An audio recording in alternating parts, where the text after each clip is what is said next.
通报情况。 Thank you, Mr. President. The situation in Syria remains dire. Continued fighting and the displacement of tens of thousands of people have deepened humanitarian needs and compounded the suffering of civilians as they approach yet another winter under this conflict. Last month, I reported on the humanitarian impact of hostilities in the Northwest, the most significant we have seen since 2019. As Special Envoy Rushdie has just noted, these hostilities have continued over the past month, albeit at a lower intensity, causing further civilian deaths and injuries. Allow me to shed some light on the situation. On this over the past weekend alone, on 25 November, shelling in southern Idlib killed 9 civilians, including 1 woman and 6 children from the same family, while they were harvesting olives on agricultural land. In all, dozens of civilians have been killed and injured in the violence, and more than 120,000 people have been displaced, while majority have since managed to return to their homes. At least maybe 10% remain displaced. Out of this, some 5,000 people are hosted in reception centers, while the rest live in informal settlements. The impact on civilian facilities and critical infrastructure has been significant, with 40 health facilities, 27 schools, and over 20 water systems affected by the violence. Now moving on to the Northeast, the uptick in hostilities that commenced in late August also continues, further displacing 25,000 people who were already displaced. And the violence has also impacted multiple civilian facilities, including health centers and schools, again in the Northeast. Parents are afraid to send their children to school, worried about their safety. This not only affects children's education, but also exposes them to risks to their safety and well-being. This includes gender-based violence, again, as Najat mentioned, violence against adolescent girls, child marriage, and domestic violence. Mr. President, attacks have also damaged power stations. The Aluk water station has not functioned since 5 October. I mentioned this in my last briefing. This has deprived 1 million people of access to water in Al-Hasaka and neighboring areas, including the Al-Hol camp. I'd like to remind all parties, once again, that constant care must be taken to spare civilians and civilian infrastructure. This entails taking all feasible precautions to avoid and minimize civilian harm when planning and deciding on attacks.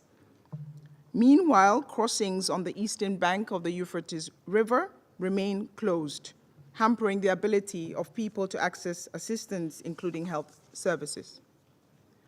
Mr. President, the United Nations remains committed to principled delivery of humanitarian assistance to people in need throughout Syria, including in the Northwest, where our cross-border operations remain a lifeline to more than 4 million people. Earlier this month, the government of Syria extended its consent for the United Nations to use the Bab al-Salam and Al-Rai crossings to deliver aid from Turkey for a period of 3 months until 13 February 2024. We welcome this extension. More than 20% of trucks and nearly 50% of missions by the United Nations personnel going into the Northwest since February have used these 2 crossings. They provide the quickest and most efficient route to reach people in need in northern Aleppo, where 20% of displacement camps and informal sites are located. We continue our engagement with the government of Syria to ensure that the delivery of cross-border assistance is principled, sustained, predictable. Maintaining an independent and robust oversight mechanism at the border in line with existing modalities is essential. The sheer scale of needs across the country underscores the urgency of scaling up the delivery of aid via all modalities. We therefore continue our efforts to further expand the delivery of cross-line assistance to key areas in the northwest and throughout Syria.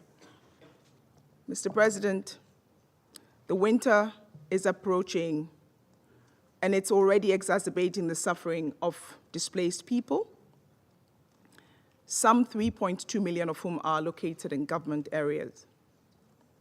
Again, as referenced, women and girls who make up 80% of those in displacement camps and informal sites continue to bear the brunt of this crisis.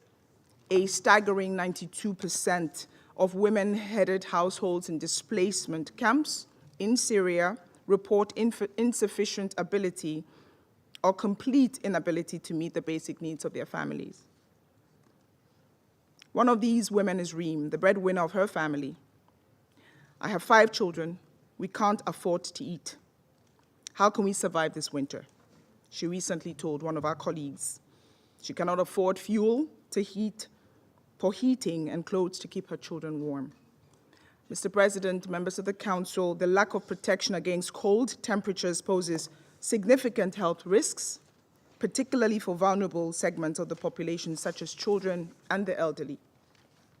Our teams on the ground estimate that 5.7 million people across Syria need critical assistance to help them through the cold winter months. Inadequate shelter, lack of proper heating, and insufficient clothing and household items are among their most pressing needs. We humanitarians are doing what we can to meet and prioritize these needs. We have so far provided very little.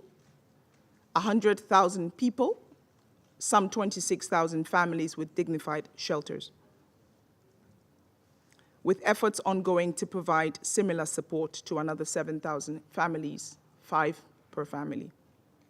As you can see, we are facing a troubling and a significant 70% shortfall in the funds required to deliver this vital support. While we have mobilized some additional funds, with thanks to the generosity of donors who fund the OCHA pooled funds, without additional donor funding, we will not be able to meet the needs of many people, and they will spend the entire winter exposed to the elements. Mr. President, these funding issues extend to the humanitarian response at large. In September,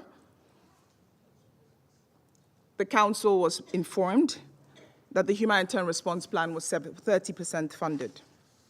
The needle has barely moved since. The plan is only 33% funded.